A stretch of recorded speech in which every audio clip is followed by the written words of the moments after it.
All right, we are live. Hello, everyone. And look, we have Serge, who's actually second, who was second in the comments, uh, talking about magical sky wizards. But as usual, the first, or as is the case often, Craig. Hello. Hello, Craig. And then we have Tuna Man. Hello, Tuna Man. Dependable tuna man. Neppy Morning, man. is fond of his straw man, isn't he? Yes, he really is. If he Oh didn't my have a God. straw man, he wouldn't have any men. At least Many not since men, he's left prison. Uh, that's a Well, different story yeah. when it was in prison. And many men. his dad died a couple of Listen, years ago, so Monday. he doesn't have him left anymore. Mm, yeah. So yes, as you've surmised, the topic of today's live stream is about Nepi's his straw man idea of what he thinks is abiogenesis. And oh look, we have Ook. Yes, there he Hey, is. Hey Ook. Okay. can everyone hear me okay? Yeah, I'm yeah. trying Yes. Bluetooth out. No, Yeah. no, this is good. It sounds good. That sounds And great. and your beard is looking very lovely. It it's a it's reached that slightly raggedy stage. Um, Give it another week and I'll be able to put all my nice little beard beads in it and Hmm. basically look like a pirate again. Yeah. But yeah. But thank you. But you're Oh looking Jesus. well. How are you Yeah, feeling? I'm pretty fucked. Um, Oh. my Don't hold GP back, Oak. uh, my That's what you GP has really think. decided, yeah, um, yeah, my Don't back. bother buying new undies. You're done for. You get by on the Nah, ones you just gotta. have. Nah, probably. I'm going to be pretty fucked for maybe 5, 6 months. They, Ugh. he's hoping to move me because there's been the two falls I had during the steroid injections in my back have changed the topography of my spine. So um, it's very close to being compromised. So basically, I'm walking around, um, yeah, even breathing heavy, taking a deep breath hurts, what puts pressure on the spine where the joints are collapsed. So, Oh wow. yeah, it's good that it's happened, but it's because that bumps me up on the wait list for the Hmm. operations. But it's a shit it's happened. Wow. Um, but yeah, just means the amount of drugs that I'm taking, I spend most of my day, semi-days. Oh wow. Um, but yeah, apart from that, I'm still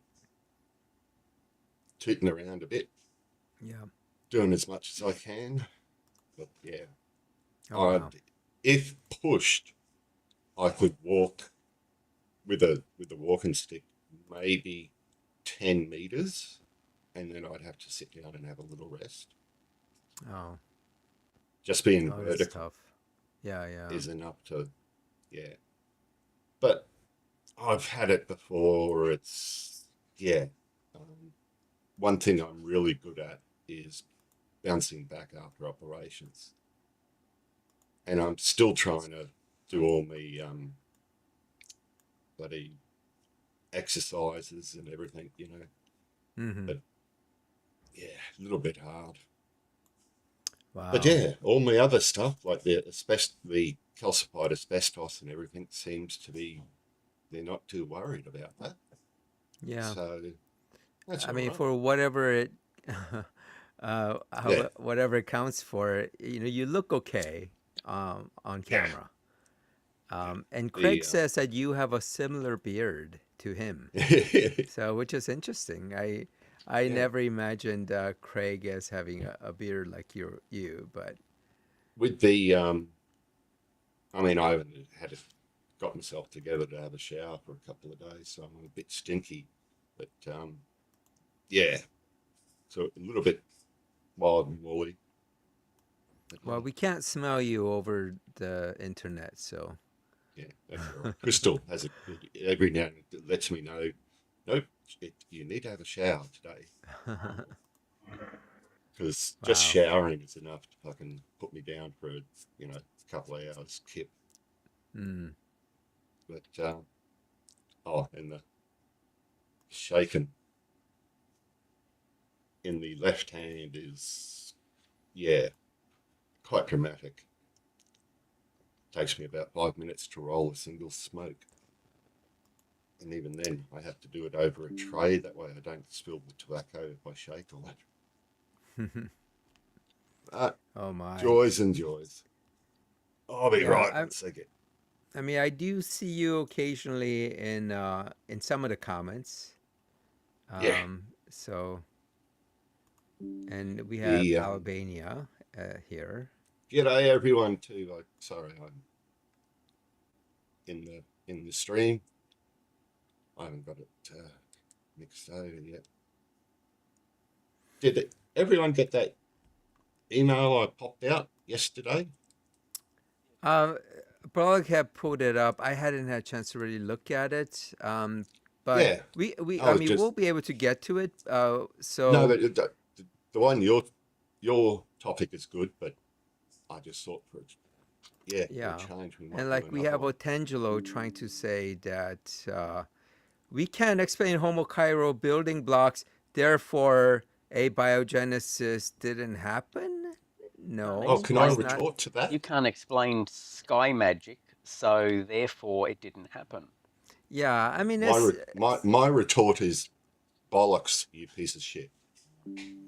Yeah, that'll work as well. But the point with this, I mean, the topic here is creationists conflating atheism and abiogenesis. So they think that if they can quote unquote disprove abiogenesis, then it somehow disproves atheism and therefore God exists. Which is silly because abiogenesis is not atheism. Atheism doesn't entail abiogenesis. At least it doesn't entail a model of abiogenesis. However, abiogenesis is a fact, is a known scientific fact. And even in the Bible, abiogenesis is a fact. Because in the Bible, dry dust became a living thing.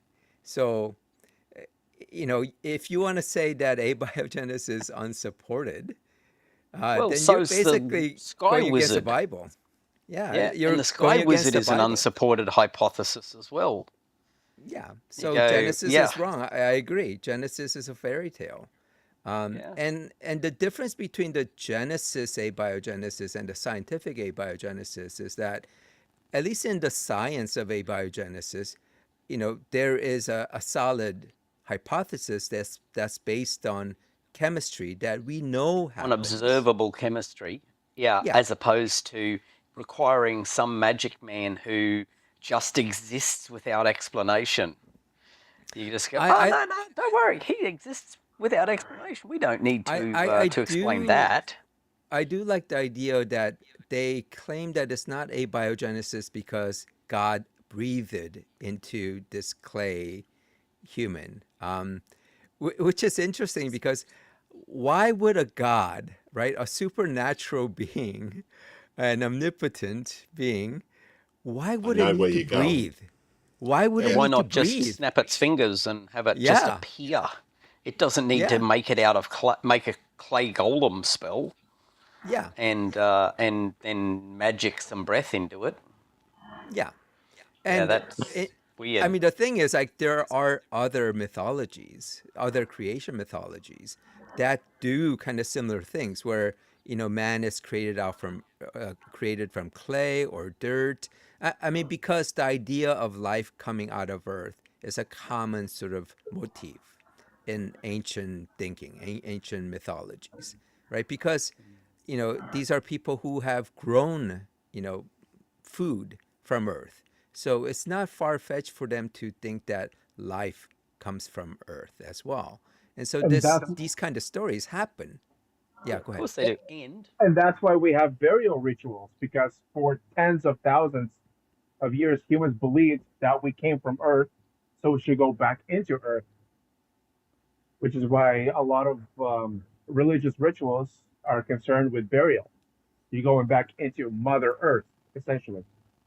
yeah, and there's also the breath component, which, as we've talked about previously, breath and air were considered magic, and the same word, breath and spirit. Sorry, air and spirit, or wind and spirit, is the same word in the Bible, and breath and soul is the same word in the Bible, because people in that era did not understand what air was. They thought it was some invisible magical force that, you know, wasn't substance. It was nothingness, but it could tear down your Well, house and knock over a tree.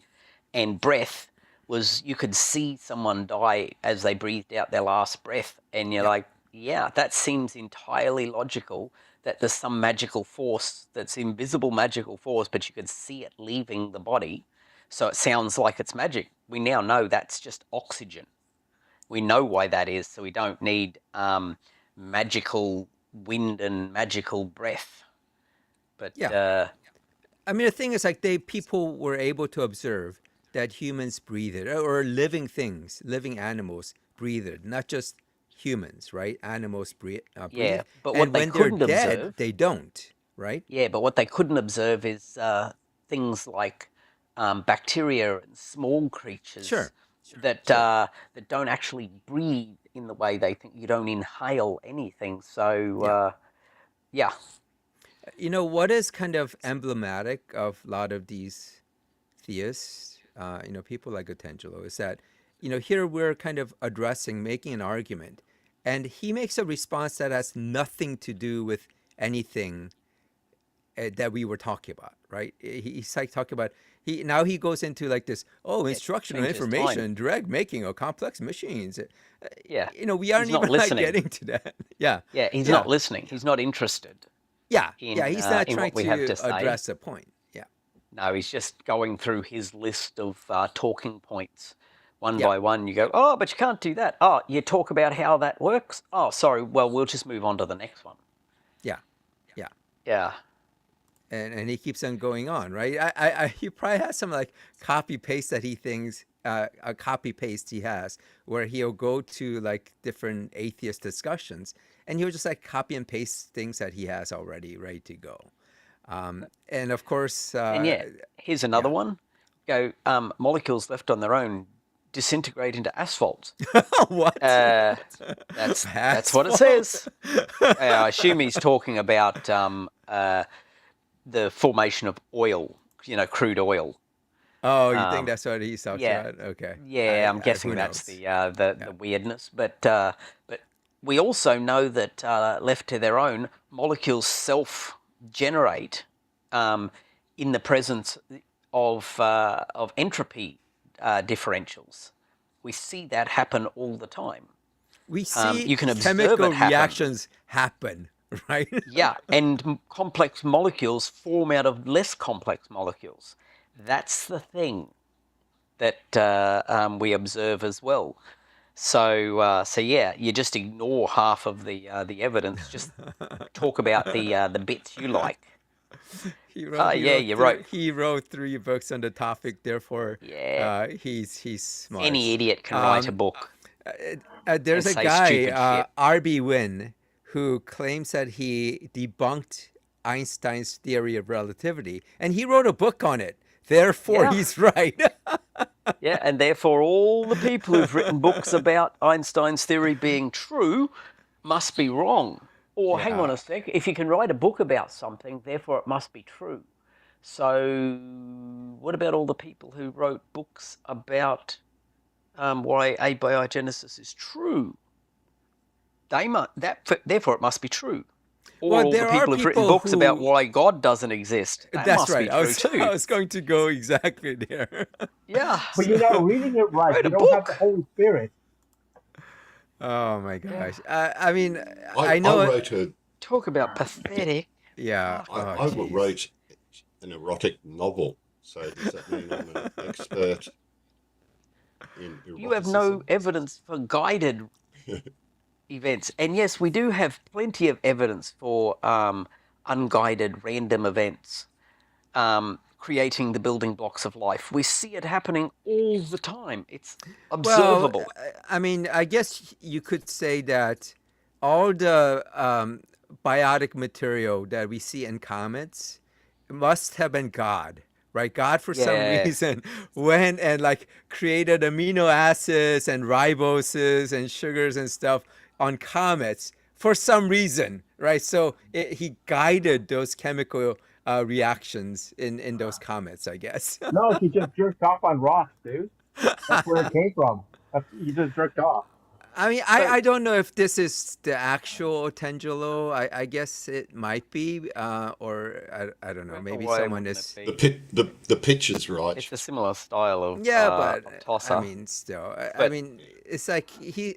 It's interesting that a God Tangelo has has. never been observed. Billions of Yeah, years have God not been building observed. the universe has never been observed. God creating a single living organism has never been observed. Yeah, I don't know If why you they need make to observe that. it, Yeah, I don't know why then these guys you're make in that worse shape than argument. we are. But at least we can observe We can elements observe of the chemical process. reactions occur, Yeah, you but can't observe God do yeah. anything. It always puzzles me when these guys, It's so talk about weird. it hasn't been observed. It hasn't been observed.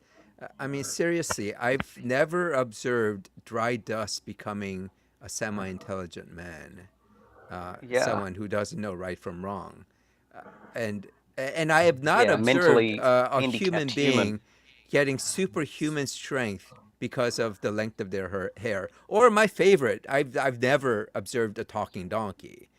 Or a talking However, snake. or talking snake. But I have Sometimes I observed talk to my snake, but that's a whole other thing. I have observed chemical reactions, and we definitely have a lot of evidence of chemical reactions occurring. And the funniest thing is like these kind of science illiterate people, regardless of how many books that they've read, thinking that chemistry occurs randomly, that just molecules just will combine in, or atoms will just randomly combine with any other atoms to come up with some random molecules. No, chemistry does not. It's not random. There are specific physical reactions that occur, and we can model it, and we can explain why two hydrogens connect to oxygens, or why two oxygens form to make O2. We know that, and it doesn't happen randomly. There Yeah, have to be certain specific conditions for those things to occur, and like I said, we know why within the properties of the different atoms, why those chemical reactions occur. And based on that understanding as our basis of our understanding of chemistry, we are able to say these are the type of reactions that could result in abiogenesis. And yes, abiogenesis is not some proven thing like a yeah. confirmed scientific theory like evolution. It is still kind of multiple different models that are kind of competing, to demonstrate that's what happened. And we may never find a specific model, but the fact that abiogenesis occurred, like I said before, is a matter of fact because we know there was a time in the past when there was no life. And if you look around, if you look at the trees, there's life. What that means is that Looked at the abiogenesis must trees. have occurred. It must have occurred. And, some people could say that it was because God breathed life into some abiotic material, that they Yeah, call dry magic man. dust. Other people think it's based on different chemical reactions that occurred during the kind of the early Earth, where it eventually led to primitive cells that had self-replicating properties that eventually led through evolution to the current diversity of life. That is an explain or acceptable explanation, or at least something that is Supported realistic, by evidence. right? There's evidence to Whereas, support it. yeah, Yeah. If God created it, abiogenesis. If God created it, God isn't abiogenesis and alive by any no, definition wait, of wait. life. So if God created it, abiogenesis isn't debunked. You're just saying it's a different model of abiogenesis. Still Even Kunin, abiogenesis. even Kunin has admitted that abiogenesis is a total failure. I mean, these kind of like, Oh, what horseshit is that? oh my God, Who's those kind of, Kunin? I've never heard of him. and Yeah. and by the way, I'm sure Otangelo has been told many times that whatever he quote that he's Get taking out of context is out of context. Yet he will never listen. But He's not interested because he's not. wait, He wait, doesn't. you don't know what abiogenesis is. Oh my Okay, God! so I God mean, created it. he is kind of funny. So God created it out of what? Dry dust.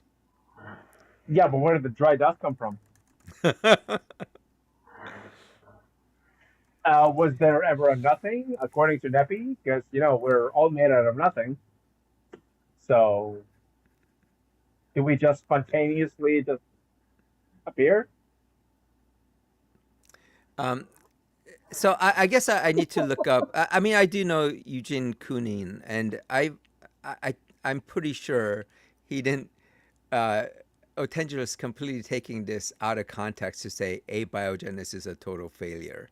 Let me see. Yeah, while Yeah. you're it doing is. that, Q, I'll just pop in with another hypothesis that has been touted around via religious I mean, has no people. one ever been curious And about Wait, chemical hold on, composition? Oh, Serge. sorry. Serge, let Ook finish. Go ahead, Ook. yeah, that evolution is a fact. It happens, and once there was a species of that ant primate high enough on the evolutionary scale that God just decided, I'll put a soul in that particular species. That's what a lot of religious people, especially the Catholics, believed about 30 odd years ago. And I think it's a reasonably valid hypothesis that, they were trying to square evolution with their religious beliefs. And they just, okay, well, God is God. So he started evolution, walked away, waited until there was a species of primates that he could invest with or grant a soul to. That's a hell of a lot easier to believe than Magic Man did it, created everything. Fuck. I don't see a problem with that one. But especially with an all-powerful God with all the omni properties. But no, these madmen have to run around and say evolution is false and all this sort of shit. They're not giving their God enough credit. But that's just me playing devil's advocate there. I think it's an interesting thing to Steve-O. Steve-O! Hey guys, how you doing? Hey, Steve-O. Weirdly, That was me. Otangelo did a pretty good job Serge. of quoting the book. Who would have thunk it? But he's, of course, taken it completely out of context, even though he's quoted the whole thing. And if you keep spamming, you'll get punted out. So we don't need more of that. But the point being is that, but if you even read the first bit, you've got essentially, what's it saying here? When judged by the straightforward criterion of reaching or even approaching the ultimate goal, field is a failure. Upper back. We do not yet even have a plausible, coherent model, let alone a validated scenario for the emergence of life on Earth. Yeah, we haven't got there yet. The point, and it's a new field.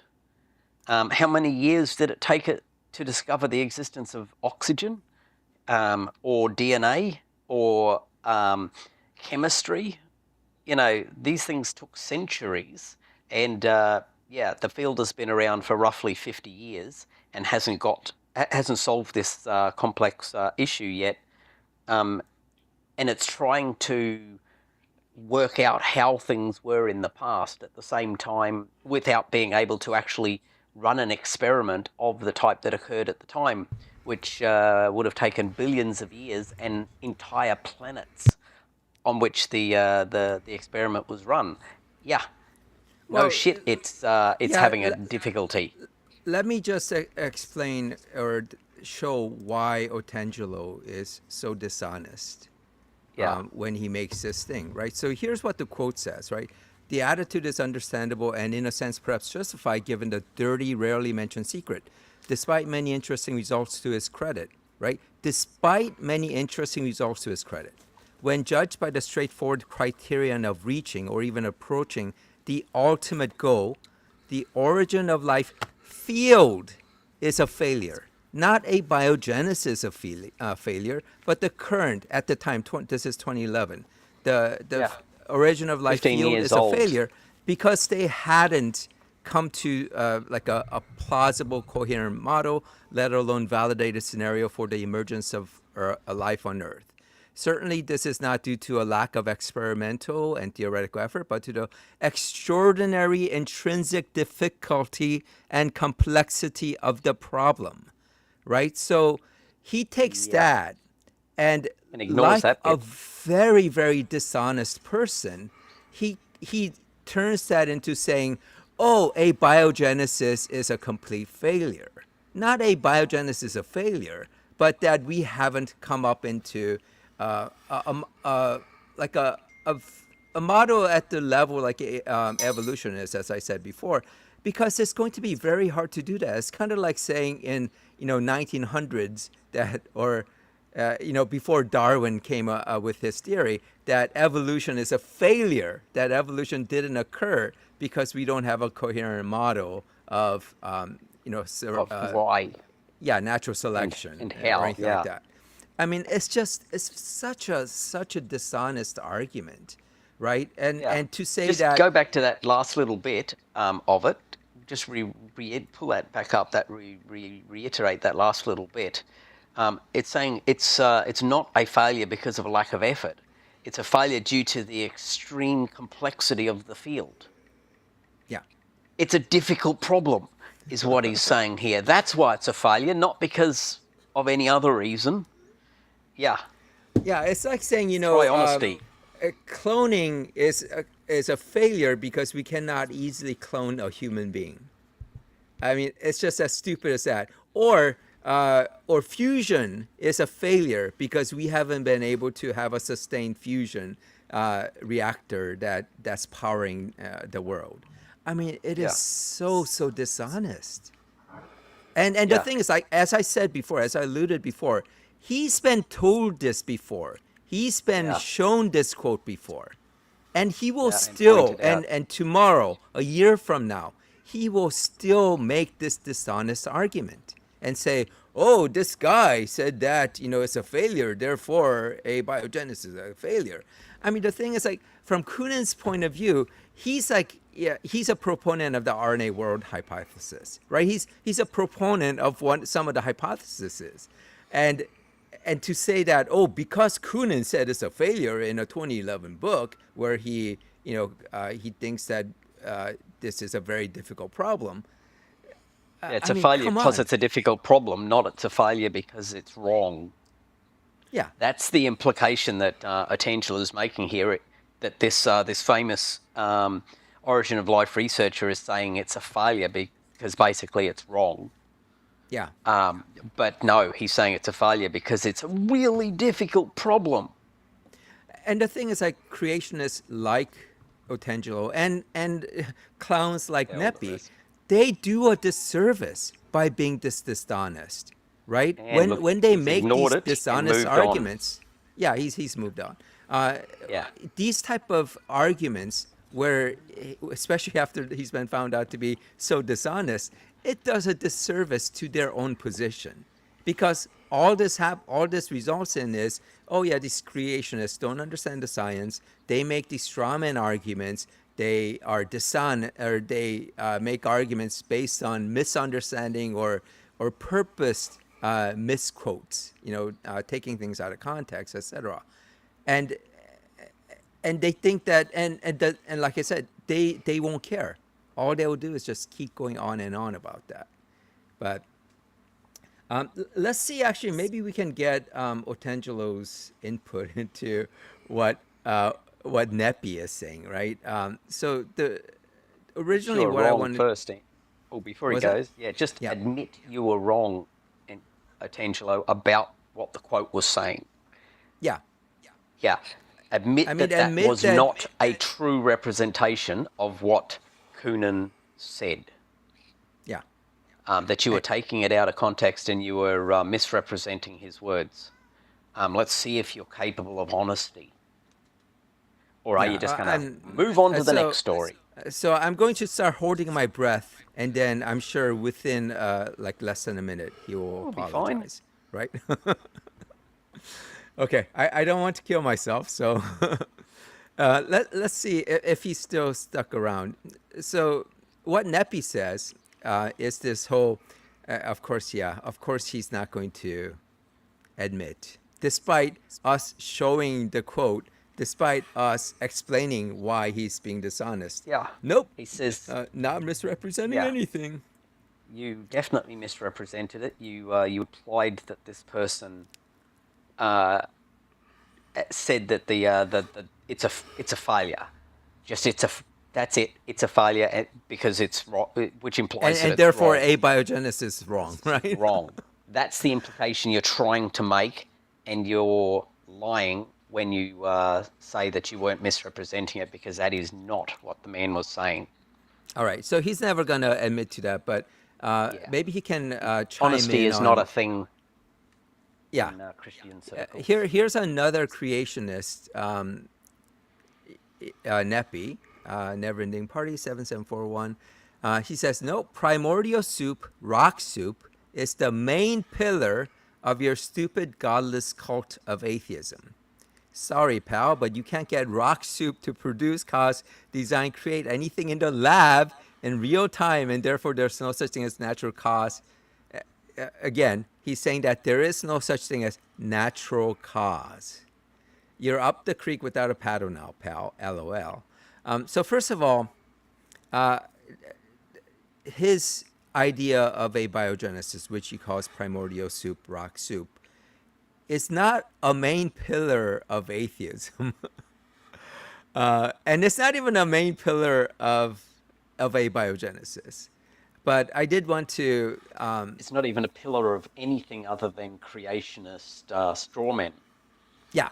It's basically... that's what it is. It's the main pillar of creationist strawmanning science. Yeah. So what I wanted to talk about is where they get this from. And I don't know if someone like Otengelo also is stuck on this idea of rock soup thing. But the idea of this soup, this primordial soup, it used to be that there was, I think this was like in the 1920s, there was this idea of a primordial soup. And this actually kind of gained some traction with the Urey Miller experiments. But the idea was that the Earth's ocean contained this like rich mixture of these simple chemicals that led to abiogenesis. And so they thought, when you get this energy sources from lightning, ultraviolet radiation, volcanic activity, etc., that those things would drive this chemical reaction that would take those simple chemicals and it gradually produce like increasingly complex organic molecules. And that's where this idea of the primordial soup came out. However, that's not what the current abiogenesis model is. I mean, the question right now isn't about, it's more about kind of where some of these organic molecules accumulated. So it didn't like accumulate in open oceans. There had to be, some type of concentration that has to occur. And there's multiple different models of how that concentration can occur. And one of the ways is this the wet dry cycle happening specifically in like puddles, where you get liquid, and then as it evaporates, it concentrates the molecules, where some of these reactions are more likely to occur. So it also forces crystallization of those models, which drives homochirality. Yeah, there's because that was actually one of the things that Tangelo was bringing up, this chirality thing. And also, there's the idea that not just in the wet-dry cycles, but there might be substrates, that can help accumulate or increase concentration locally as kind of these molecules get on these substrates for these reactions to occur. And so that's where the idea of the rock soup comes from. Just this substrate chemistry as kind of a potential hypothesis for being able to concentrate these molecular reactions. So all this, like the idea of primordial soup from 1920s to, wet dry cycles, which is what he calls mud puddles, and substrate chemistry, which he calls rock soup. All these things put together is kind of, in Nepi's little mind, is what he thinks abiogenesis is.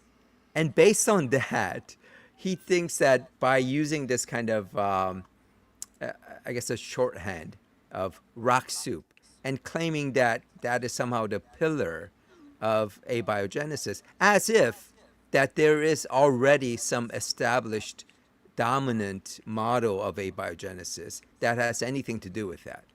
Right now, as far as I understand, and maybe others might have a better idea, but right now my understanding is like the RNA world hypothesis and the lipid world hypothesis are the ones that are kind of, most likely to happen.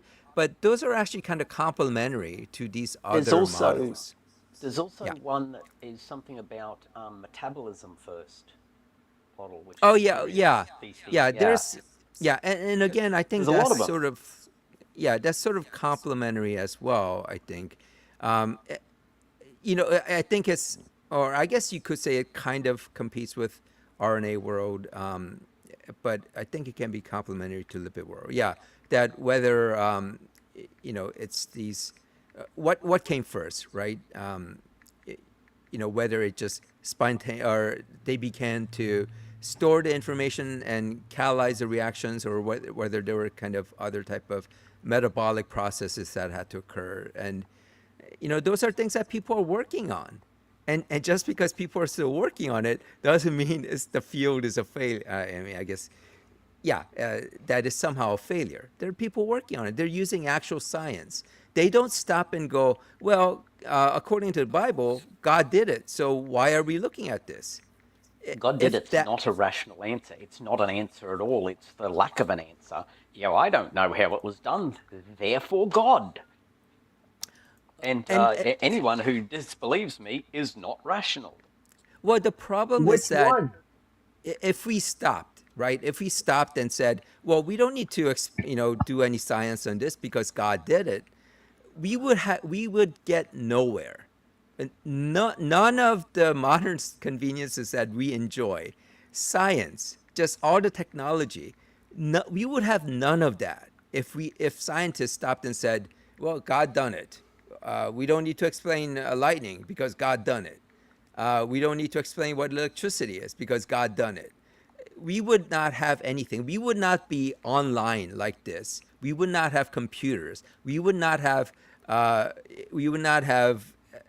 penicillin. We wouldn't have like modern medicine, agriculture. We would be in the dark ages. We would be burning people at the stake for being a witch because they were using science and not stopping at God done it. So that's where the danger is in this kind of science illiterate Luddite position that creationists take, where they have to deny science because they're so afraid of admitting that what's in the Bible does not make sense. Man did not come from dry dust. Man or women don't have pain during childbirth because God forgot to put a fence around a tree. I mean, those are just stories. Seriously, just nothing stories. forgot about. That was clearly a deliberate act. If that was as it was done, it was a deliberate entrapment act. Yeah, I mean, it literally is entrapment. Yeah, It's and like, it's entrapping people you deliberately made incapable of Yeah. avoiding your trap. yeah, Yeah, it's like poking someone's eyes out and then putting a tripwire in front of them that a normal person could see. You're like, oh, well, they didn't see it. yeah. It's Okay, like, well, you took... God is like, okay, don't eat that tree. Remember, don't eat it. Okay, I'm going to go away for a while, and I'm going to let the wildest animal that is on the garden and leave him alone with the woman near the tree. And I'm going to just go away and not let you see me around until you get a chance to talk to that snake. Yeah, I but mean, I'm also come going to on. make you incapable of understanding that you might be getting lied to Well, I mean, the thing is, like, by someone. if Adam and Eve knew about lies, they would have realized that God was lying to them. So they wouldn't have needed the snake to tell them that God was lying to them. So, I mean, the whole story is so silly. It is so silly. Now we have to prove abiogenesis works. So it shifts the burden. We're just saying abiogenesis is a fact and we don't know how it works yet. We're working on it. Whereas you claim God done it and you know how it works, so it's your job to prove it.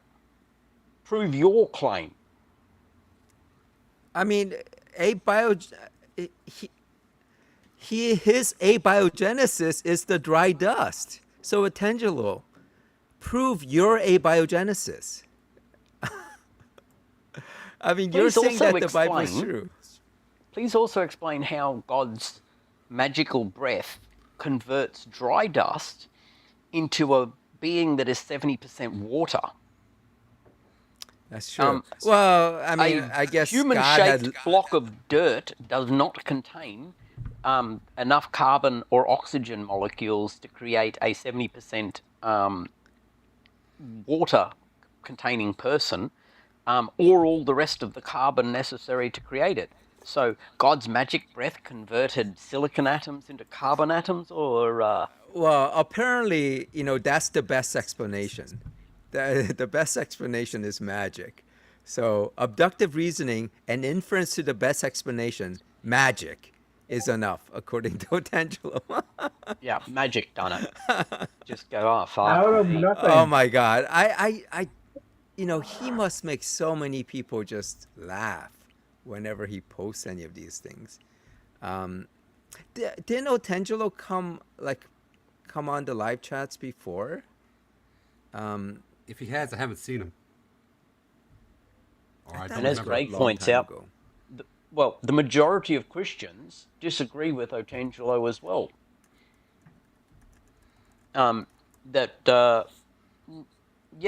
The Genesis creation story doesn't have to be true to believe in God. I think Angelo's been banned from every Wow. atheist show out there. Because he's so dishonest.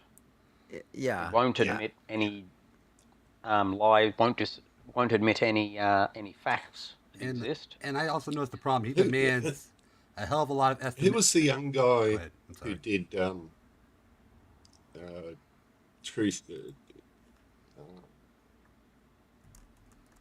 Truth Wanted and Talk Heathen? A young curly-headed guy. When I was Ian? 18. Yeah. I remember Ian actually, he was so chill, he was so good, and I think Antangelo, oh, that's a tricky one without teeth. was the only person to actually completely make him lose his shit. Yeah, he lost it completely with it. So here's another Hence, dishonesty. When Otanjo says accusing your opponent of dishonesty is like throwing the white towel. No, we accused you of dishonesty when we saw dishonesty. Yeah. we didn't like immediately call you dishonest. We called you dishonest because you brought up Kunin, where you completely misrepresented what he said, and continue to claim that Kunin said that abiogenesis is a failure, not the field at the time, not the progress of the field at the time. Oh my God! And here's another Of tiresome course. argument. Oh my God! And it's yet another moving on in his gish gallop of garbage. Yeah, yeah. Which atheism? Christians are atheists to other religions. Fuck's sake.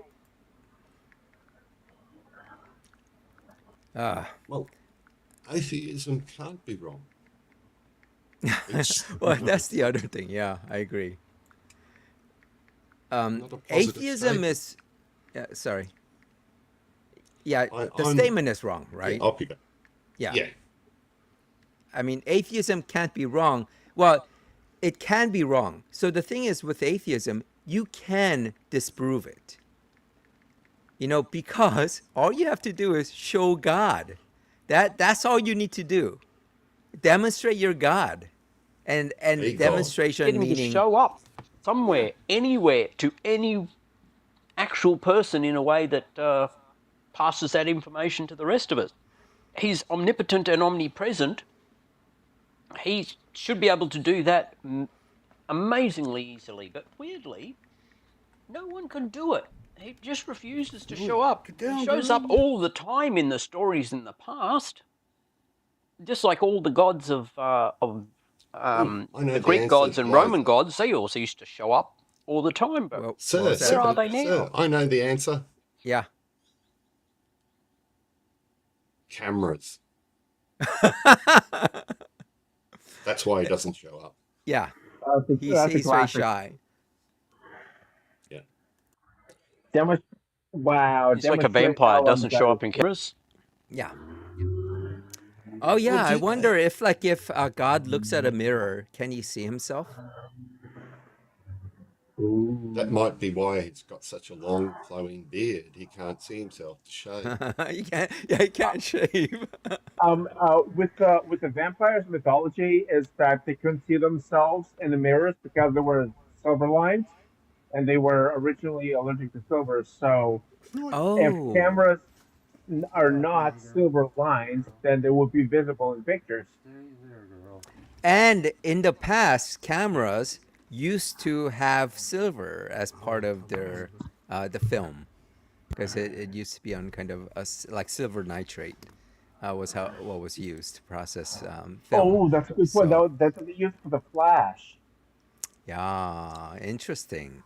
But That's why Otto, the vampire in Terry Pratchett's Discworld, every time he takes Otto, the vampire photographer, every time he takes a flash picture, he dissolves into dust, and he carries a little vial of blood around his neck. So every time he dissolves or turns to dust, taking a picture, he falls to the floor, and so does the little vial of blood, and poof, Otto's back up. wait, so does taking more does a pictures. picture actually come through then? It's just that right afterwards he's dissolved? Yeah, Okay. yeah. Because pretty much. otherwise, why do it, right? It's quite funny.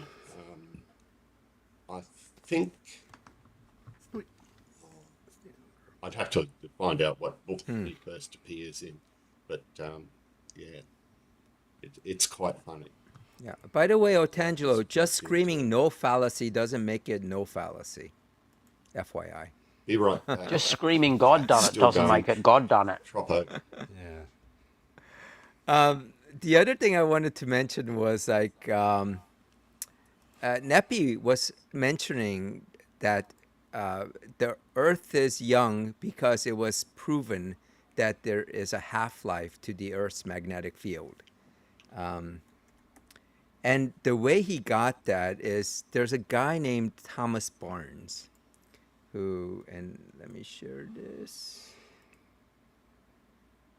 And here's a wiki of Thomas Barnes. So he's this American creationist, and he does have like a college degree. However, he has a doctorate, but it's an honorary doctorate, a PsyD, from this Hardin Simmons University, which must be some kind of like Christian university. But he joined Creation Research Society, and he published into like some creationist journal about how there's a magnetic field decay of Earth's magnetic field, and there's a quote-unquote half-life of approximately 1,400 years, based on like 130 years of measured, magnetic field data. So he argued that because of that, because of that 130 years of empirical data, he extrapolated that, to say that there's a 1,400-year half-life, and therefore the Earth is less than 10,000 years old. Apparently, he doesn't understand how uncertainties, are taken into account in science. So apparently, he's not a very good scientist, and he used some obsolete model of the interior of the Earth.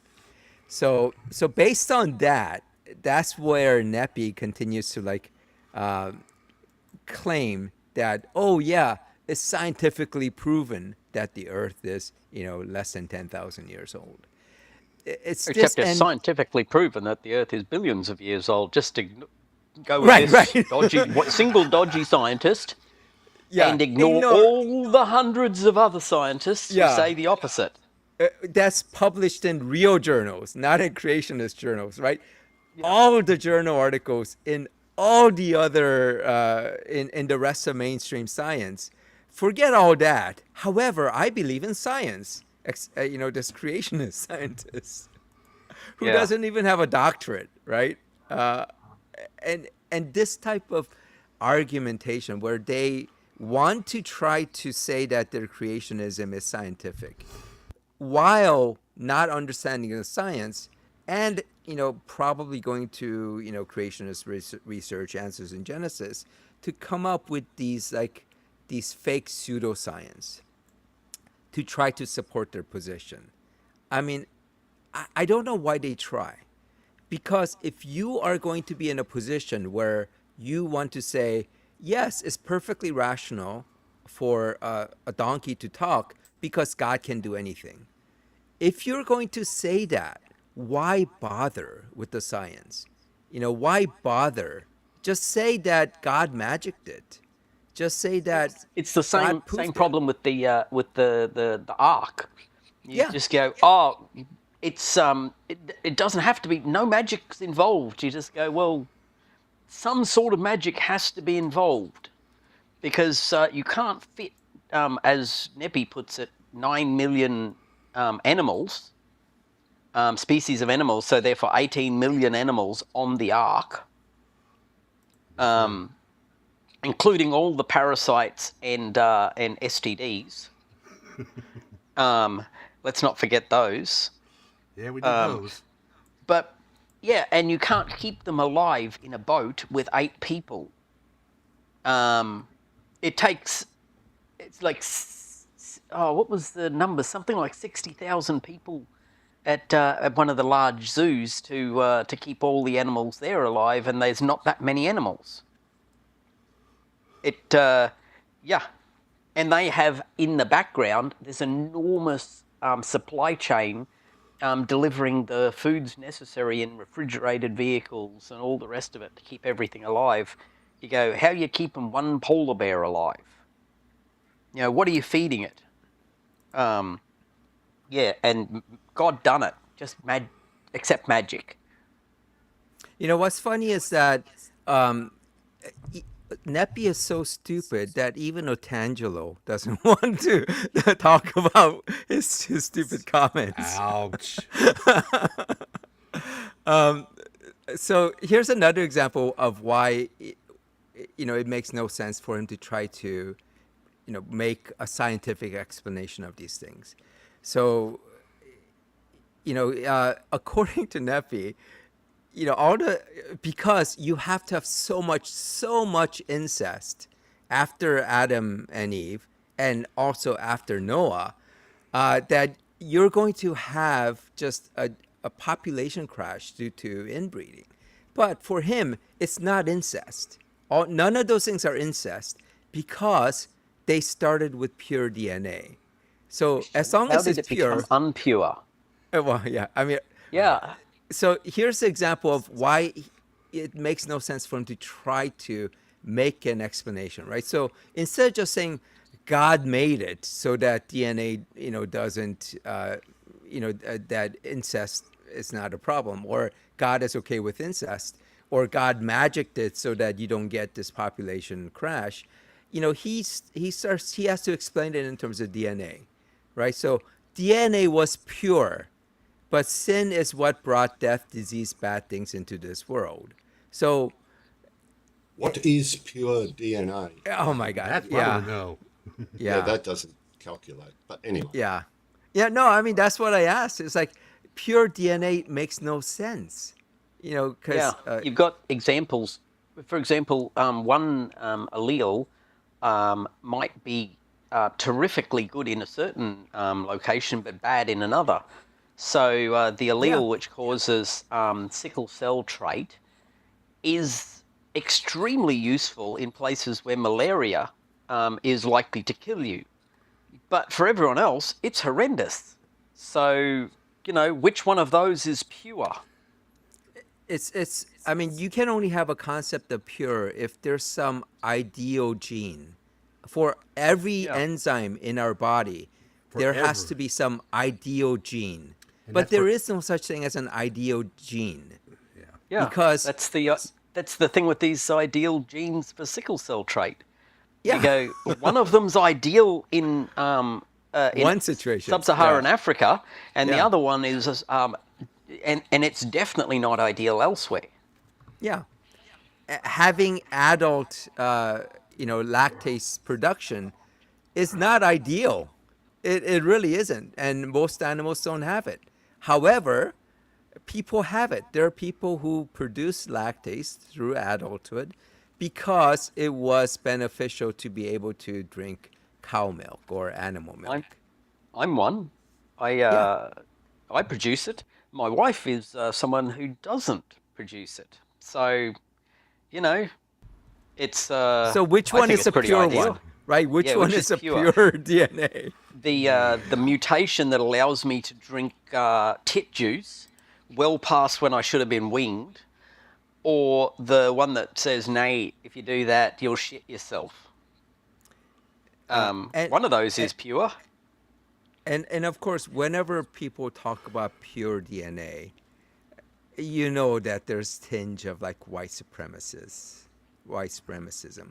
right? Because they're not going to say, oh, African Americans have pure DNA because they are the ones who are more of the original population. They're going to say it's the white people, it's the Caucasian people, despite Adam and Eve cannot be Caucasians, right? Cannot be white. But the funny thing is, like, he never addresses this comment, right, about this racism. He never does, despite me continuing to bring this up. And I don't think it doesn't show up, but he doesn't deny being a racist. He deflects from it, which makes me think even more that I'm pretty sure, or I have a sneaking suspicion that I'll bet he's a racist. So probably wearing his jackboots all over the place. Yeah, I mean, he's a MAGA. He's MAGA. Of course he's racist. He's gonna talk about how Mexicans need to go back to their country and all that stuff, right? I'm pretty sure that he is that way. And those damn Koreans. Yeah, and those Italians, those slanty eyes. Let's not forget the Irish. The Irish, yeah. Just remember, we'll take we'll take the chinks and the nns, but we won't take the Irish. Good work, Mel Brooks. Oh, Craig was like right on it. Yes, I did want to move from him and talk about Nepi and his racism. But I mean, the thing is, like, despite this, despite everyone saying that no, atheism has nothing to do with abiogenesis, and no, abiogenesis and rock soup, he will continue to say, you guys believe in rock soup, therefore God exists. I mean, that As I is said just like, earlier, without straw men, he wouldn't have oh any my men. God. It is the worst straw man. It's kind of like, I mean, it's like an assault, right? Where he has to keep saying, no, you believe this. No, you believe this. You believe this. You believe this. No, atheism has nothing to do with that. Not all races have jackboots. I'm not sure what that means. Why wouldn't... Well, yeah, I guess not. Because you just assume that all racists are Nazi types, Oh, okay, yeah. jackbooted Nazis, and you go, Yeah, no, not all of them are. There's plenty of racists who are lovely looking Karens, for example. I'll bet there are racists who wear Crocs. What do you have there, Ook? Let me see Oh, if I can... it's Erica and Forrest, and an old video of a race realist absolutely losing his shit. Oh, I seen that one. I saw that one. Oh my God. Yeah, And I that saw it is- recently. It is, Yeah. oh, Jesus, that was... I fucking That hate was pretty you bad. leftist bastards. I want them all dead. Oh, I seen that one. I saw that. The Oh, Sand shoot, I gotta People stop and this. and the Pygmies, African Pygmies and Australian Aborigines are all subclass of humans. They don't. Yeah. And to top it off, he believes in phenology. Yeah, that was the funniest one. And I don't know where Forrest got that. I was going, why is he asking about phrenology? And it was so funny when he said, yeah, I believe in phrenology. That's just a fantastic one. Yeah, Oh, I would recommend what watching was that the as other well. one? A flat Earth Muslim. I've never heard of a flat Earth Muslim. Ah, here it is. Wait, no, for this one, I mean, the funniest thing about this was that the guy just like lost his shit. I mean, he just went like, oh my God, it was just, he went nuclear. Wing talking points that don't disgust me to my core. There are plenty, but I can have a conversation with somebody on the right without being was like, this after he left? listen, I hate you. I hate what you like the 1700s and 1600s. What? And like my big thing, I wanted to ask him after you were done talking about specific species. Around that the microphone. Liberty Mutual helps you customize and save hundreds on car insurance. would be a difference. That's a simple question without you having a fucking answer. And apparently the answer was no. No, Because it's all like I it asked was was, like, do you believe in... He's saying when do you think About Anadoluvius a couple years ago. So for all we know, it could be Anadoluvius as well. The point is, it is a Miocene ape from southern Europe. That's all that matters, who survived up to 6.1 million years ago. Right. So here's the problem with that though, because like if you want to propose a European origin for hominins, then you have to show the presence of a hominin in. It's all over Twitter. You tell me that guy is a modern Homo sapien. Oh man, you mean a person of color did an act of violence? Man, if only there was some sort of massive database. You base human taxonomy on color, skin color? No, I don't. That's your basis for human taxonomy? Nope, and I've never said anything even close to that. If you were listening instead of yelling, you might have heard what I said. I said a person of color is... I mean, you have to kind of watch it from the beginning, but when I was like watching it, it was just hilarious. He could not... I mean, the thing is, like, he kind of came in as if he was going to kind of have a decent discussion, and then he just like went ballistic. I mean, it is just like... yeah, definitely recommend watching that one. It was a laugh a minute, and the fact that they just laughed at him, and he got angrier and angrier and angrier. It was unapologetic. Wait, what is the ORBs? I'm not sure what that is. I have no clue. What's a what? What? Seen the ORBs yet? No idea. I caught some of them. And I agree with Albania, and I am definitely guilty of this. The only thing he is good for is endless mockery about his felonies, objective morality from his God. I mean, like, and he will not respond to any of that, right? Me kind of trolling him, despite him saying, "Oh, I've like destroyed you or I beat you" and all that. He gets humiliated in every comment, and he continues to think that he's somehow winning. It is hilarious.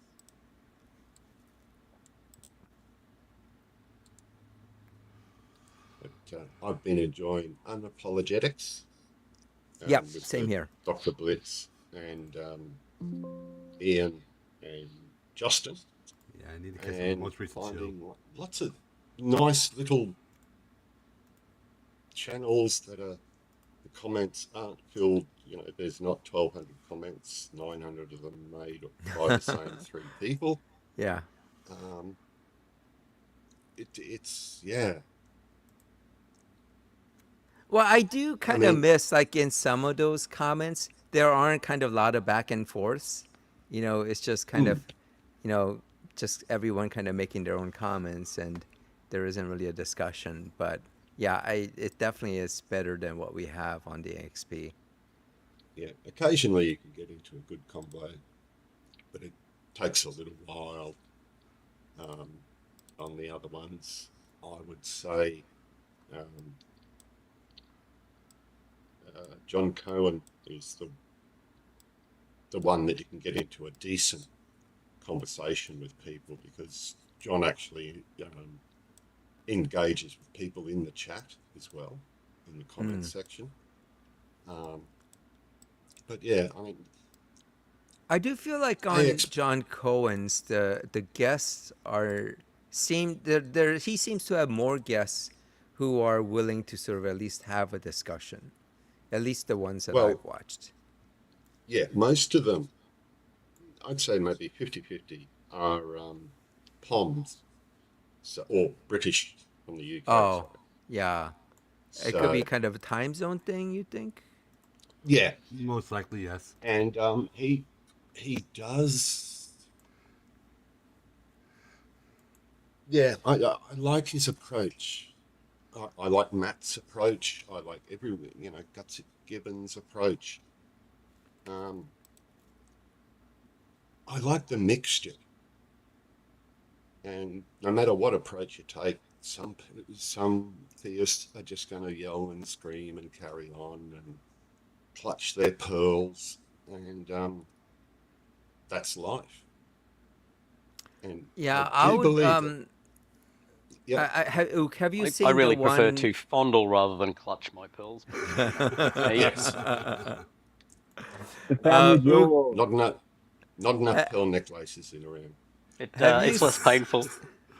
Have you seen the couple videos where Deathless Light calls in? Oh my gosh! That was. I just watched that one, the latest one this morning. Yeah, I think I saw the same one.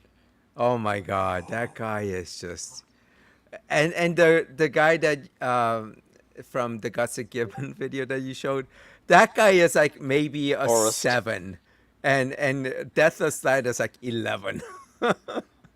11. Well, 11. Well, break the freaking dial. That's how far it goes. Oh my gosh. British people are not as bad when it comes to trolling as Americans. No offense.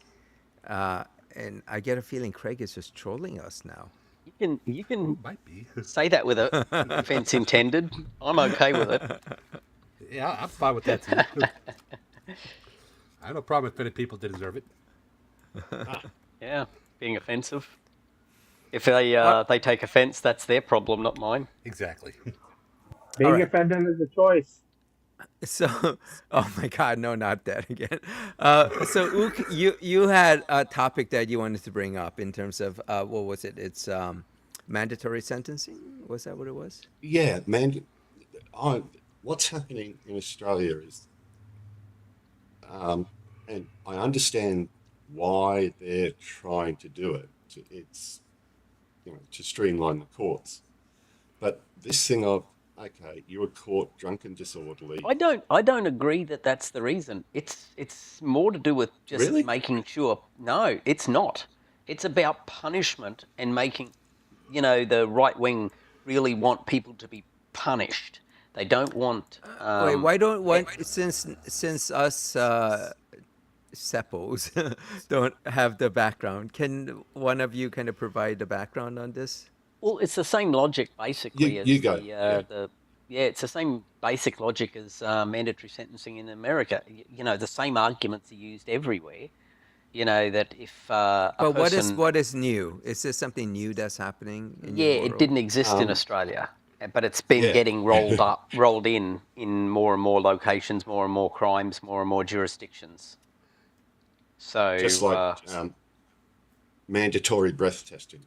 You can't say no to that in Australia. It's condition of driving. You can get pulled over for randomised breath testing and drug testing.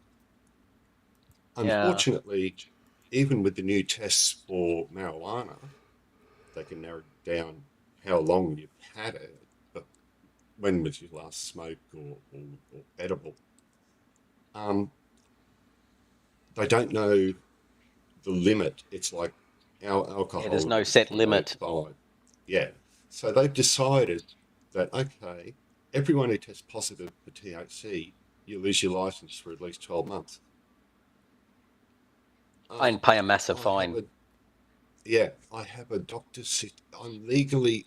I buy my marijuana from the chemist. They haven't demonstrated that you were impaired.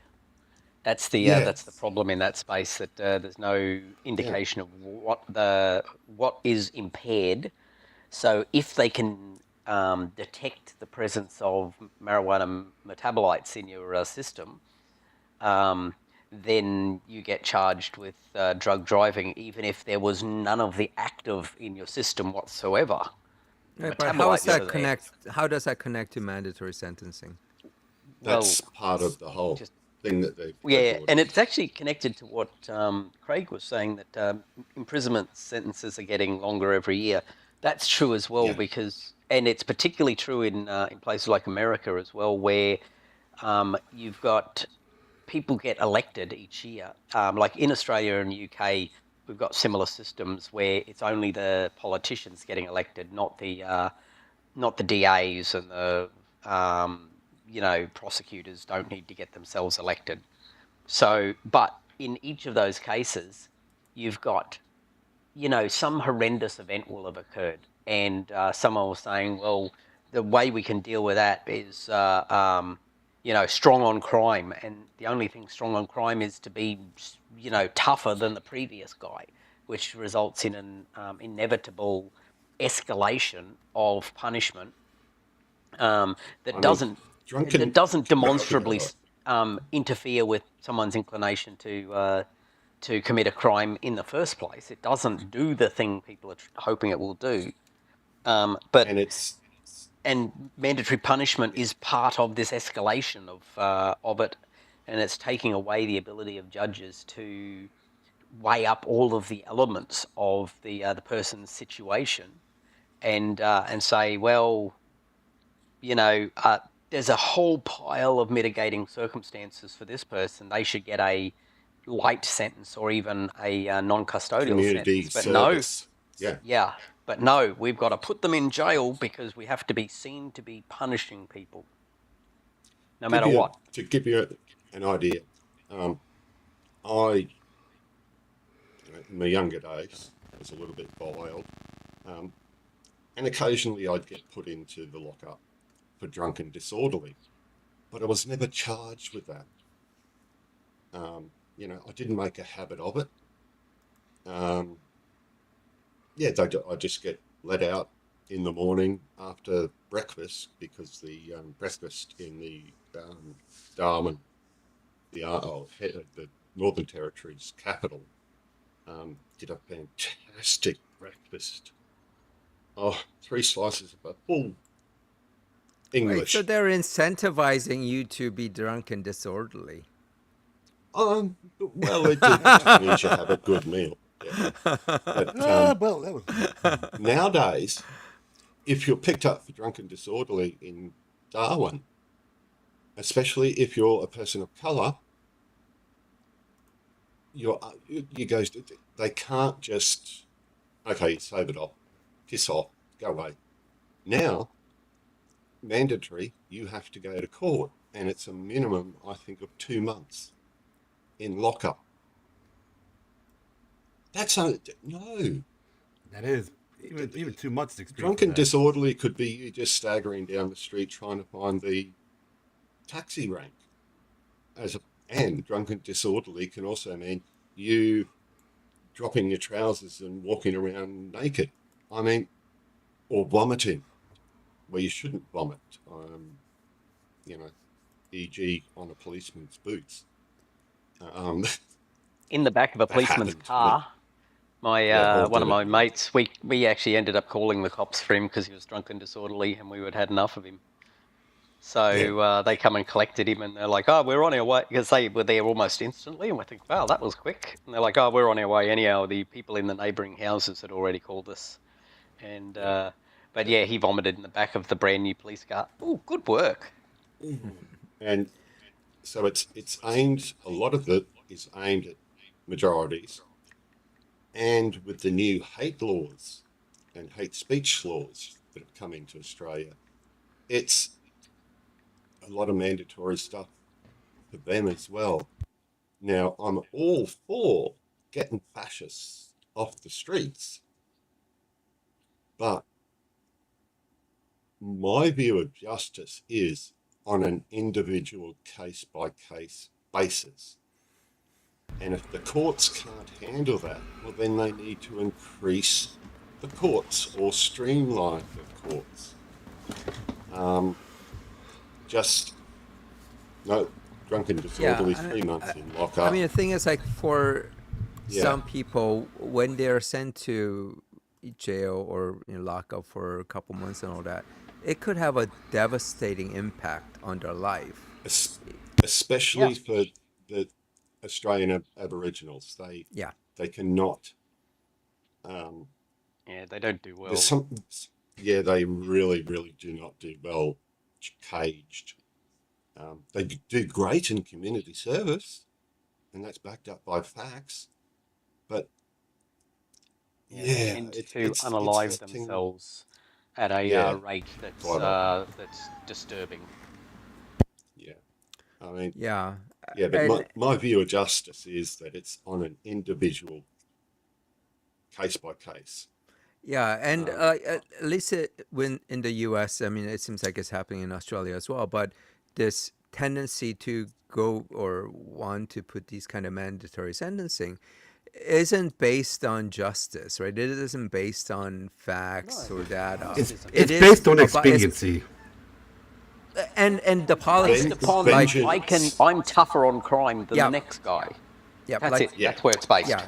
It was the same in the U.S. where the conservatives wanted to, and actually not even conservatives, but even the liberals wanted to demonstrate that they're tougher on crime, right? So they had to kind of go along, and this is what Bill Clinton did, right? Where he was, and actually, like, even Obama, all these guys they didn't want to be on the other side where they get shown up as being soft on crime.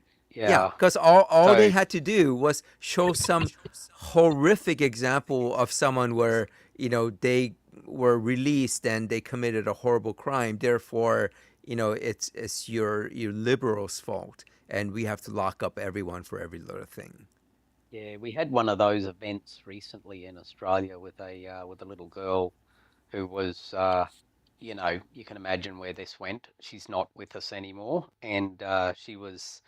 That happened as a result of a person who'd been released a week earlier. Yeah. not known to the family, which is a little unusual in that sort of circumstance. But that happened, and it's going to get used as the hammer. That anyone who's wants to argue that the laws in the Northern Territory, which is where this happened, are too strict, are going to point to this and say, well, if they'd kept him locked up, it wouldn't have happened. Yep. And you go, well, how many people do you have to keep locked up? And it happens for people who haven't been locked up. It doesn't prevent crime. All you're doing basically. It's like the immigration thing, right? Where you get an example of horrific crime that an immigrant did, and you use that to say that we have to kick out all immigrants, despite most immigrants being more law-abiding than citizens, right? Because that doesn't matter. Yeah, and it also, unfortunately, with the prison population, is being the way in which recidivism works. It works in the other direction. The argument actually is favourable in the other direction for prisoners because they're more likely to commit crimes than the average person. But the reality is, it doesn't act as a deterrent. Increasing the length of a sentence doesn't act as a deterrent. The death penalty never acted as a deterrent. So, and you can argue that sending people to prison actually causes more crime, right? Where now they are exposed to other criminals, and it puts them in a bad financial situation and social situation where they can't get a job, and where they have to turn back to crime, right? Yeah, I mean, you get sent to prison for committing fraud, and you get released. You go right back and commit a second fraud and go to prison again. I know someone where that's happened to them. My whole thing of justice is it's on an individual case by case.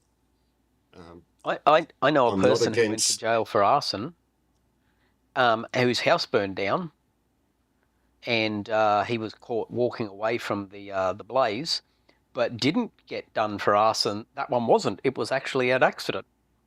You just go, wow, that's a surprising result. But I'm all for, if you are 20 kilometres over the speed limit, you get a fine of this much and points taken off your licence. Because it doesn't ruin your life.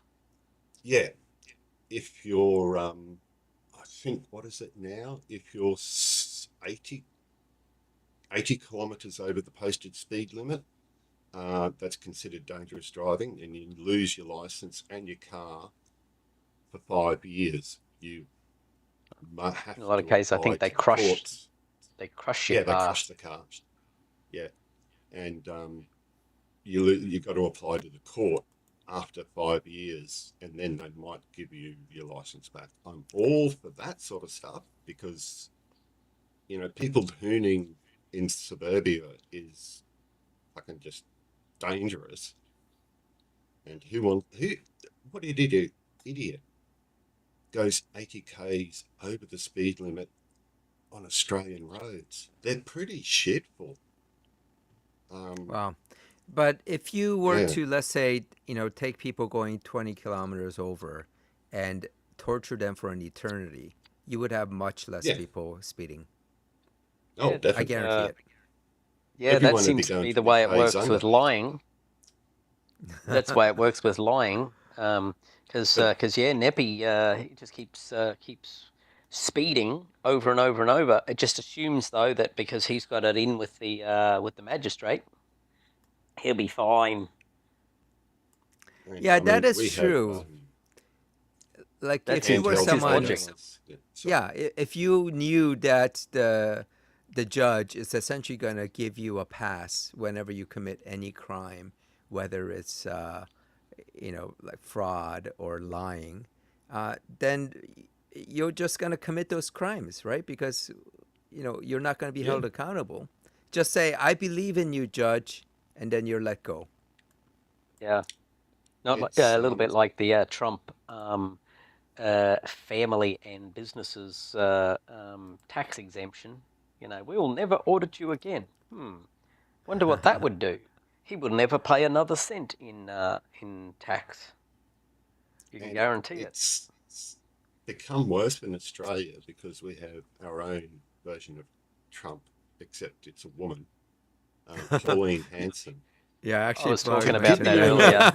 Yeah. To give you an idea of how bad Pauline Hanson and her political party, One Nation, is. Just for context, though, she doesn't come from riches. Yeah. School kids went on strike around Australia, Perth, Adelaide, Melbourne, Sydney, and Brisbane, all, and we're talking higher primary to university, took to the streets. Was it yesterday or the day before? A couple of days ago. It was Friday. Yeah, not sure. Yeah. And marched. Yeah, it was on a school day. You know, yeah, they did a strike against fascism. And it was so. I was so proud to see that. That was fuck yeah. That's what more we need more of that. And as I was saying earlier. Oh, sorry. I was just going to say earlier. There's a billionaire, but he's as popular as chlamydia.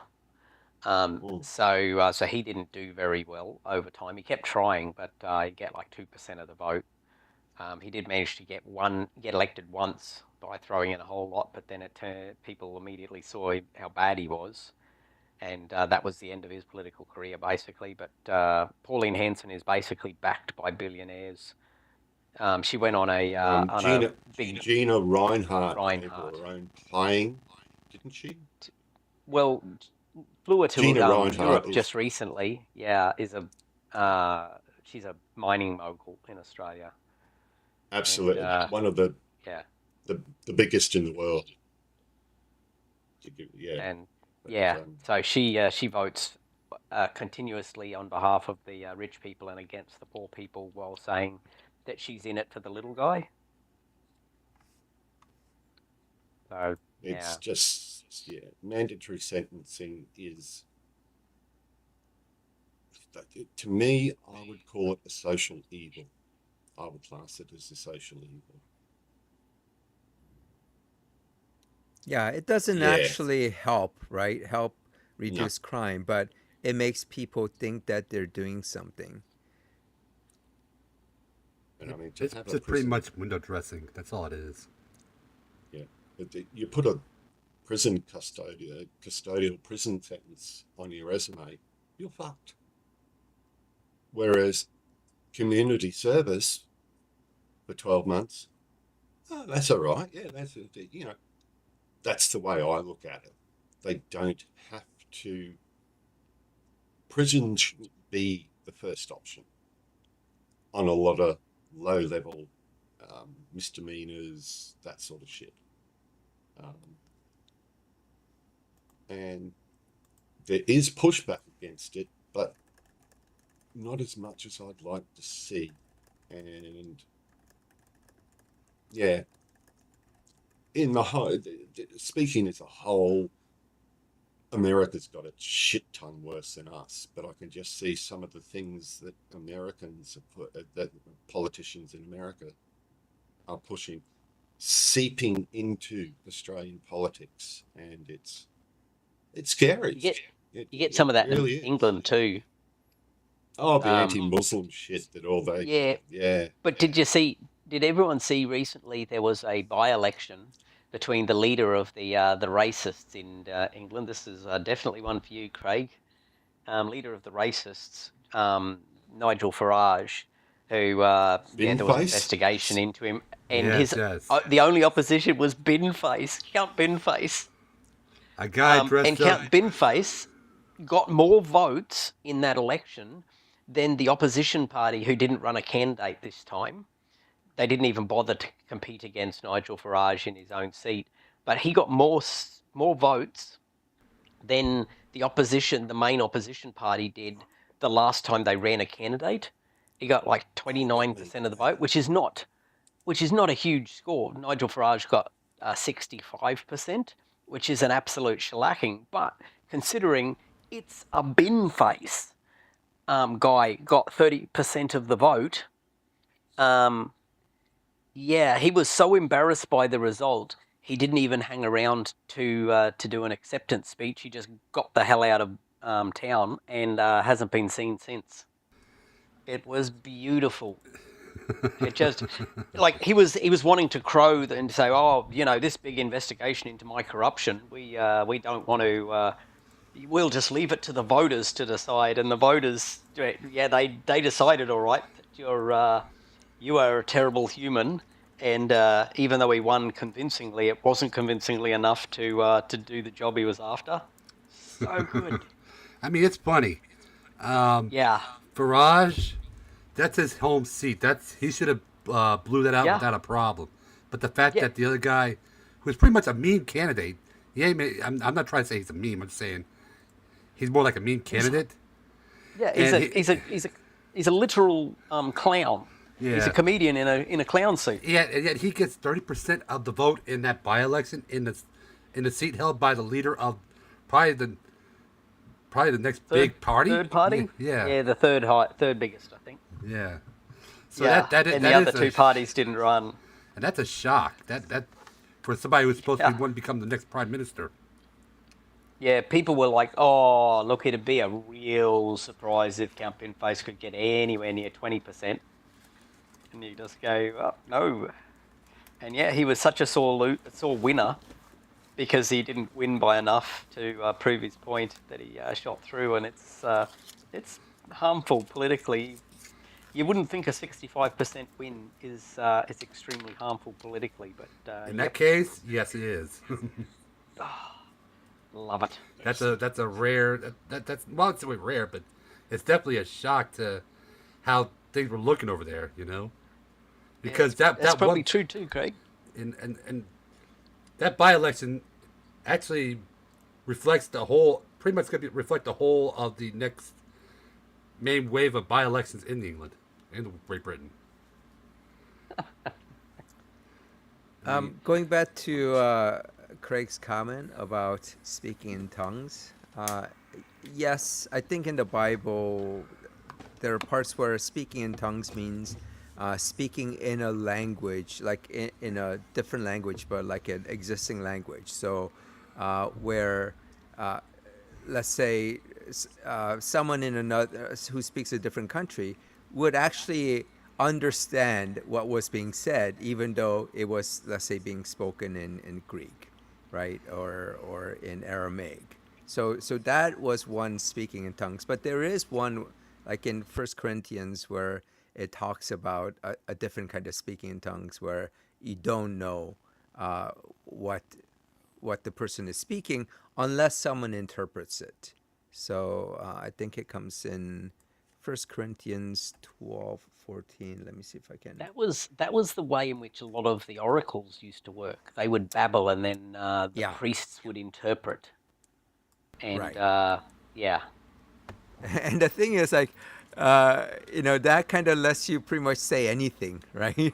Yeah, exactly. That's exactly right. The priests can, they just say stupid words. You get someone who's mentally challenged, and they just mumble and babble or whatever, and then the priests, they basically go, "Oh no, you should marry this person who we prefer." Exactly. Oh, great king,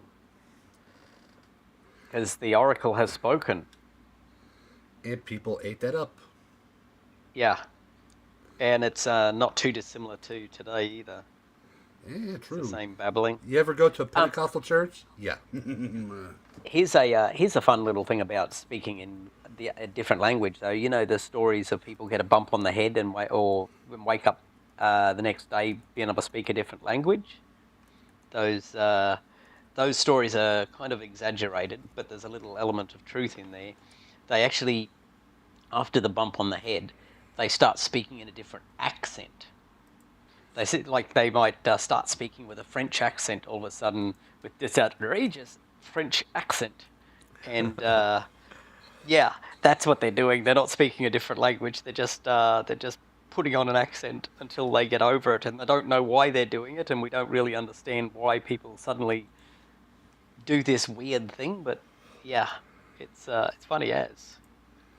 So here's 1 Corinthians 14, where it says, you will be talking, for if you have the ability to speak in tongues, you'll be talking only to God, since people won't be able to understand you.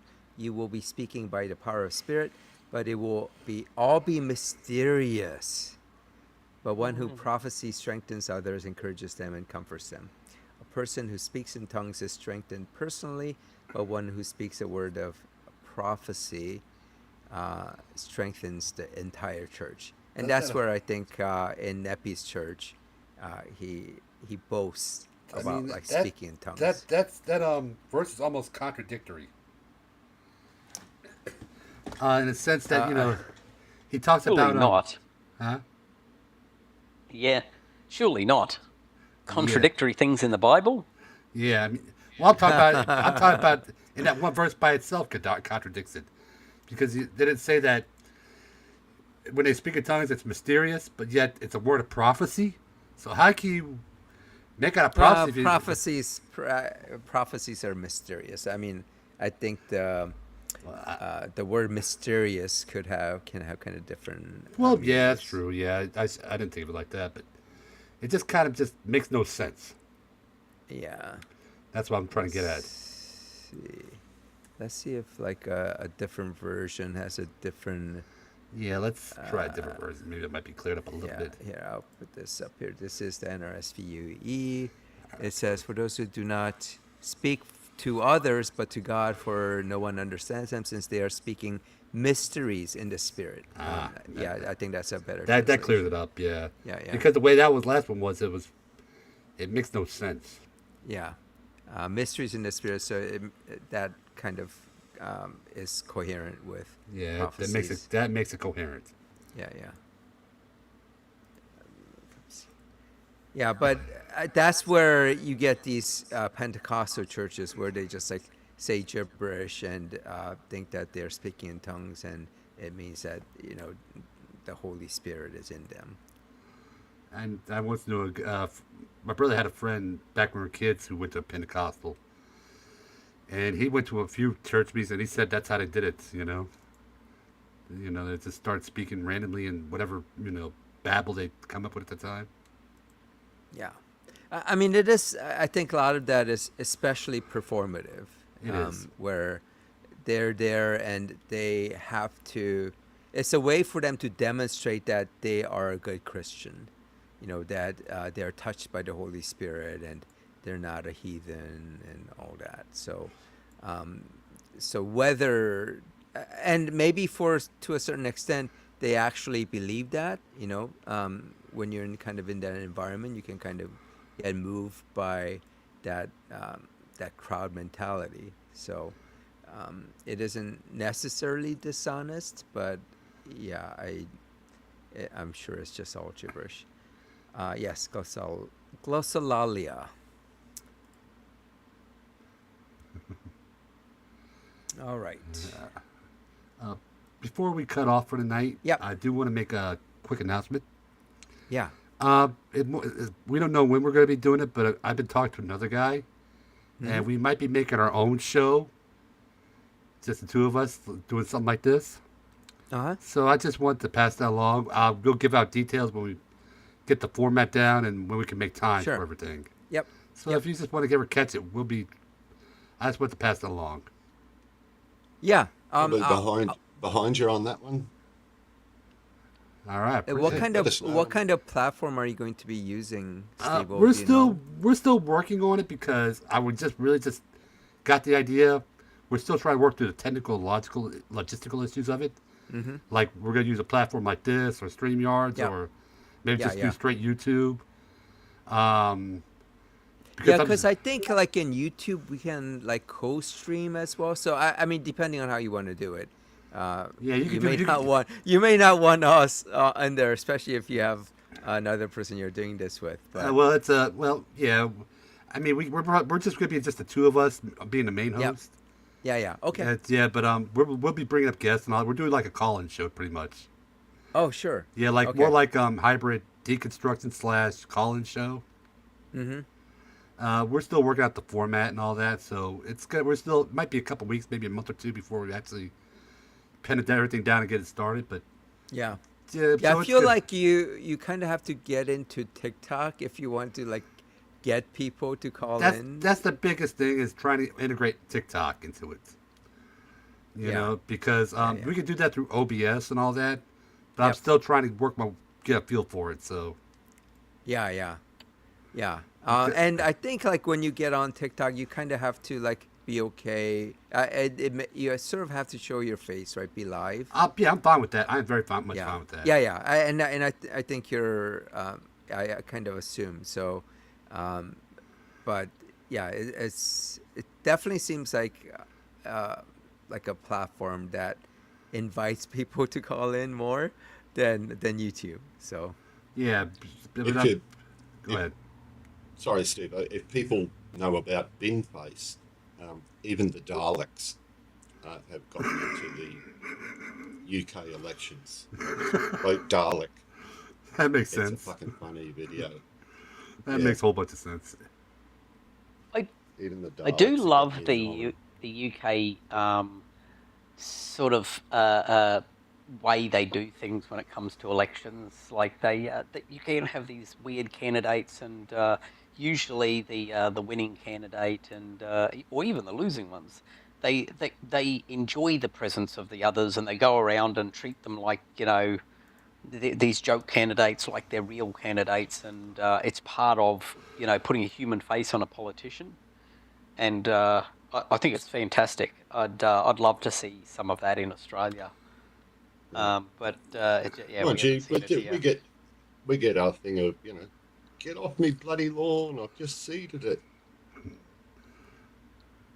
Yelled at Scott Morrison. That was funny. Yeah. I think I put that on.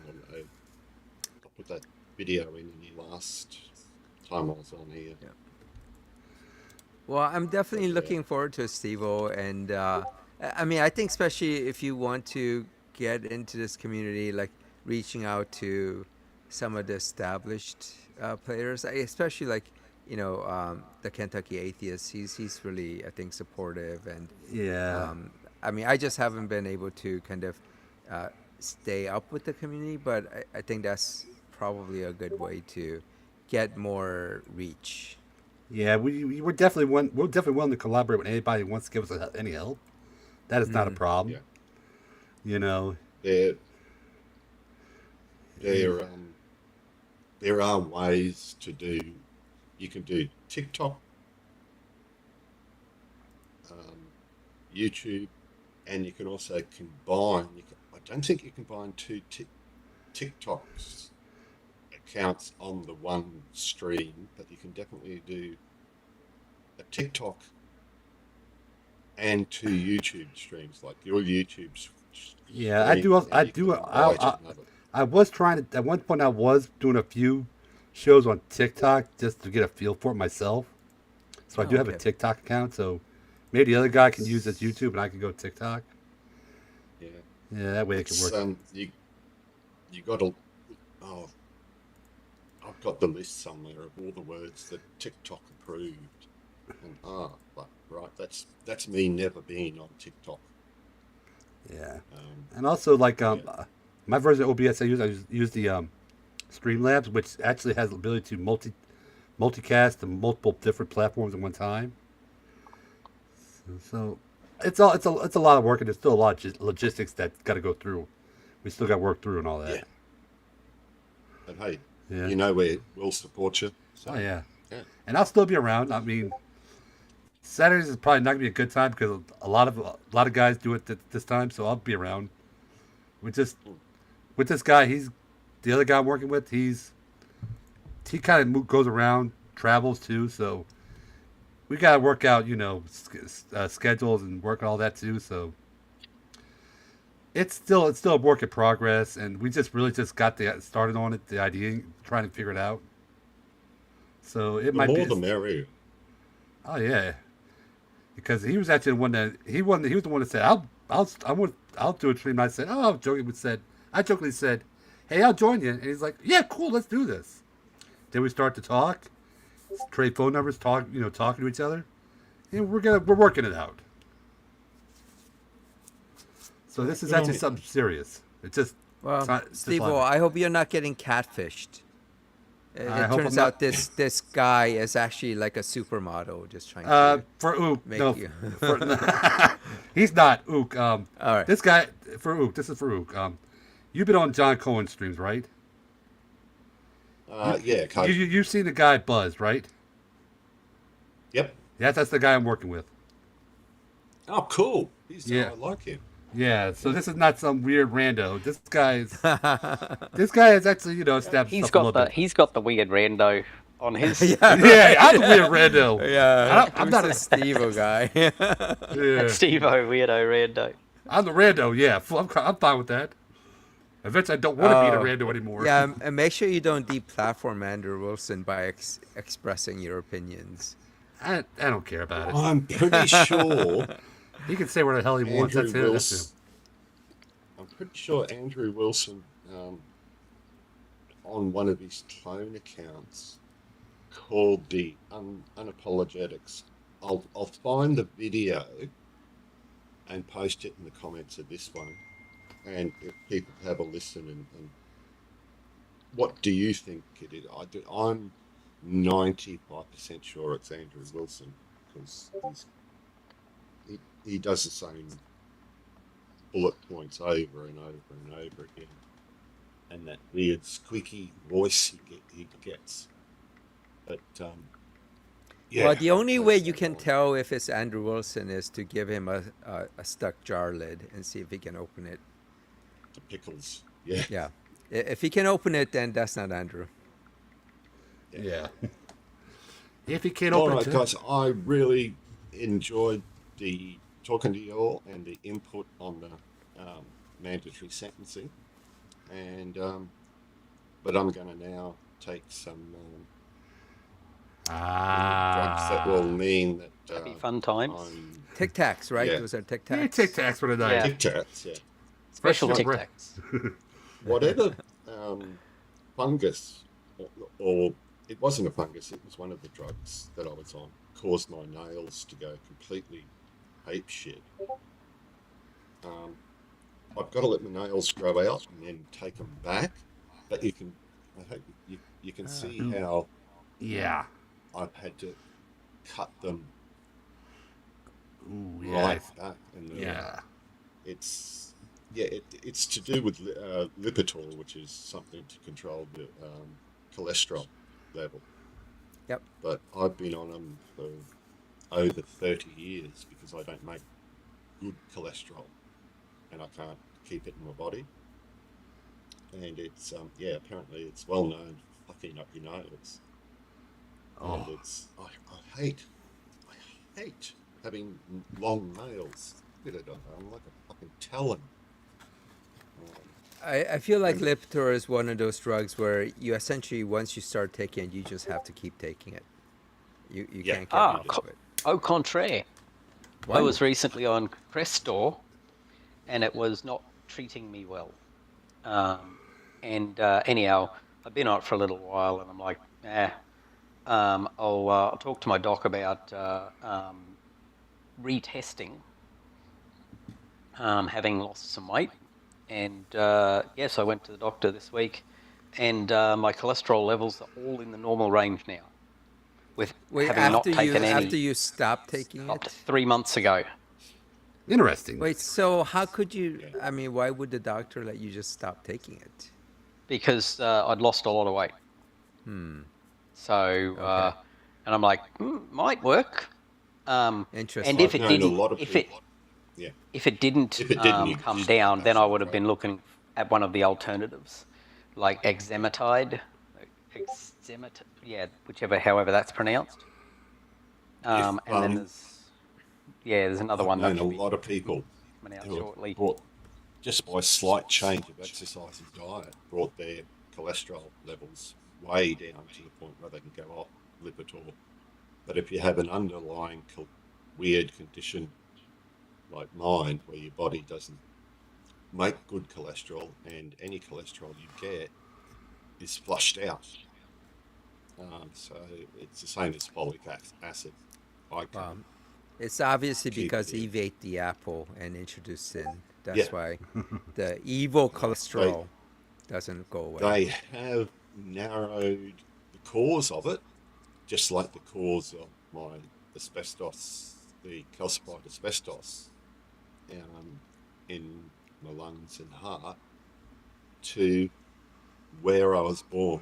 People who were born in a heavy mining kind of town, like I was born, spent most of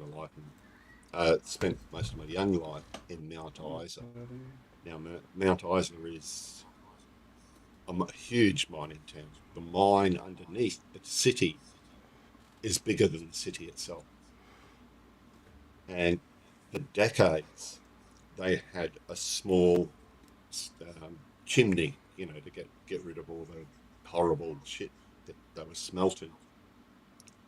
And without a word of a lie, if the wind changed and became the southeasterly, if you had washing out on the line, it'd be yellow from the sulfur being produced and let out. And about 7 years after I was born, they built 2 new stacks that were hugely, triple the height of the old ones to push the chemicals up, get away. But yeah, it's something, my conditions are something that are only found in pre-70s heavy industrial mining towns. So it's sort of like, such is life. Yeah. And probably in general, there were probably a lot of different mining places where they use heavy metals, etc. And not the healthiest.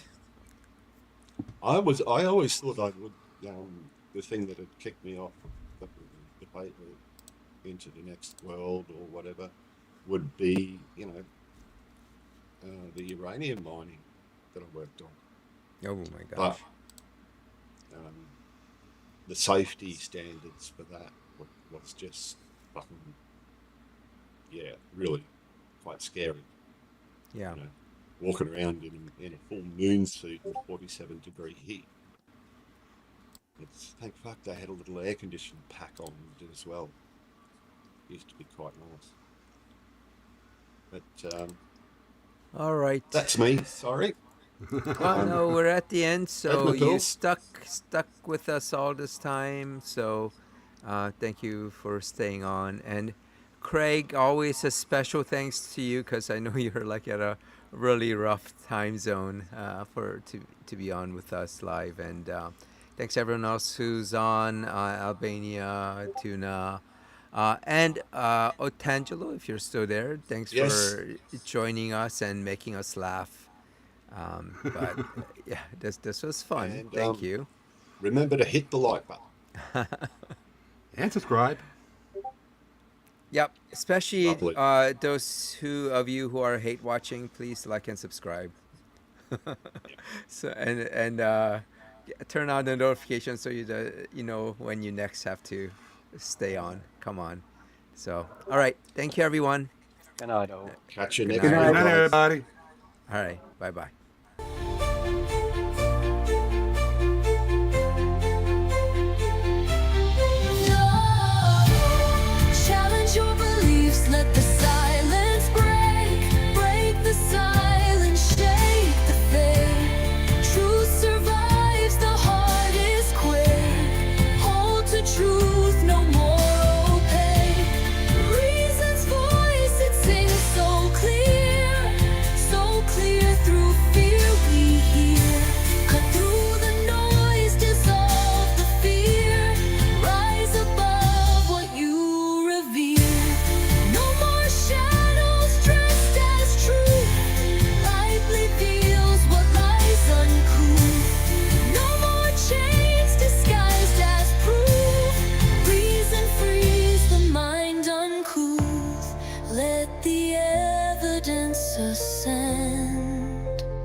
Fallacies end.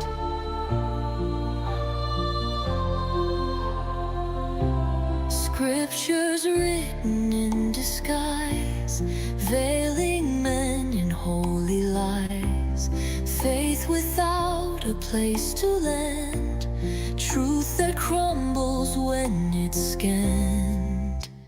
Show me logic carved in flame, not a God who hides in shame. Test the world and break the spell. Truth survives where falsehoods fail. Won't you at least let the silence break? Break the silence, shake the faith. Truth survives the hardest quake. Hold to truth, no more opaque. Reason's voice, it sings so clear through fear we hear. Through the noise, dissolve the fear. Rise above what you revere.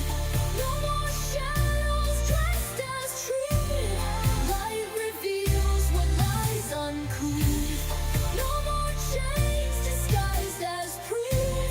Reason frees the mind uncouth.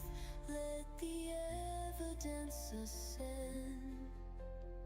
This is fallacies and